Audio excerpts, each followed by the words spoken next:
Mr. Chair, Yes, go I ahead. move that he be cited in contempt There's a motion. for continuously lying before this committee.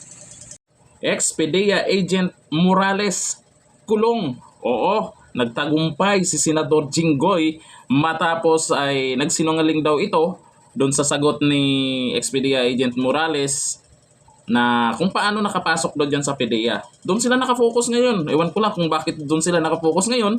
Matapos po, pinakontempt din ni Bato de la Rosa yung alias Bicoy. Aba, ang bilis ng ganti ni Senador Jinggoy ah. Agent Morales, ayan. Tinuluyan ni Jinggoy Estrada yan sa kulong dyan sa Senado. Pero, maraming nagagalit kay Jinggoy lalo. At wala man lang kumontra doon. Di ba? Si Senator Bato, wala ding nagawa. Walang nagawa yung ibang mga senador. Dahil doon. Dahil lang doon sa kung sa mga tanong ni Jinggoy kung paano nga nakapasok sa PDEA ito. Dahil lang doon sa pag-check ng yes or no. Doon sa yes or no ay ganyan agad. Ay, iwan ko lang sa inyo. Ito, panoorin natin.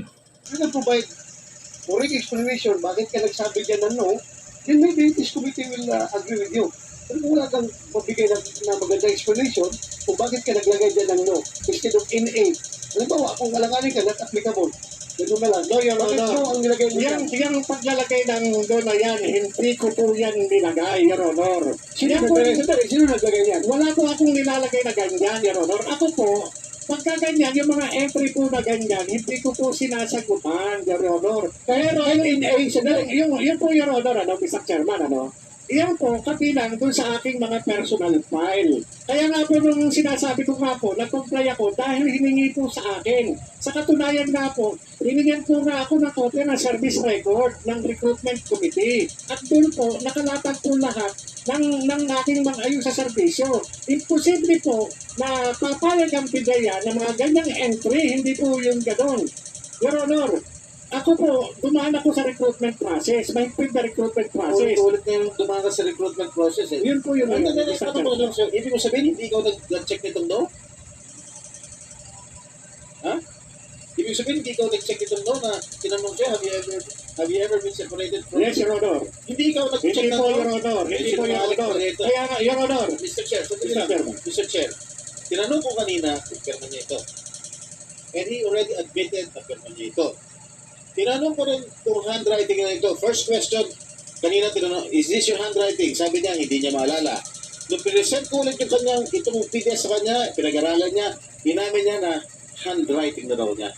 Now, he is denying na hindi niya sinagot ito ng isang question. Eh, sino naglagay ng no? Multo? Your Honor. Ito, no, yan yung mga naiwan ko ng Did you, Pidea, PDEA.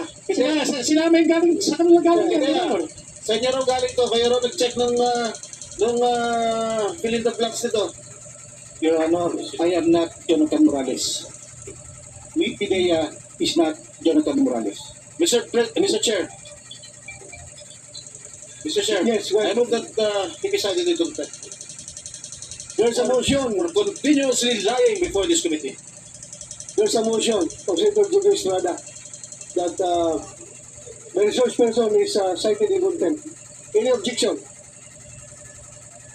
Hearing none, Mr. Jonathan Morales is hereby cited in contempt before this committee.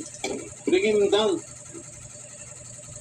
Mr. Chair, please instruct the Sergeant at Arms. O ano sa tingin nyo? Tama ba ang ginawa ni Senator Jinggoy? Tama ba ang ginawa dyan sa Senado? Na si ex-PDEA Agent Morales ang pinakulong sa Senado. Tapos si ex-PDEA Agent Morales gusto niya na ipatawag din daw si Lisa Marcos at yung ibang mga sangkot dyan. Naku, ano nang nangyari? Kayo, tama ba ang nagawa nila dyan? Tama ba ang ginawang hearing nila dyan? Tama ba ang ginawa ni Senator Jinggoy? Tama ba ang ginawa ng mga senador? Comment po tayo dyan. Alam ko maraming nagagalit ngayon. Hanggang dito na lang. Thank you. Bye-bye.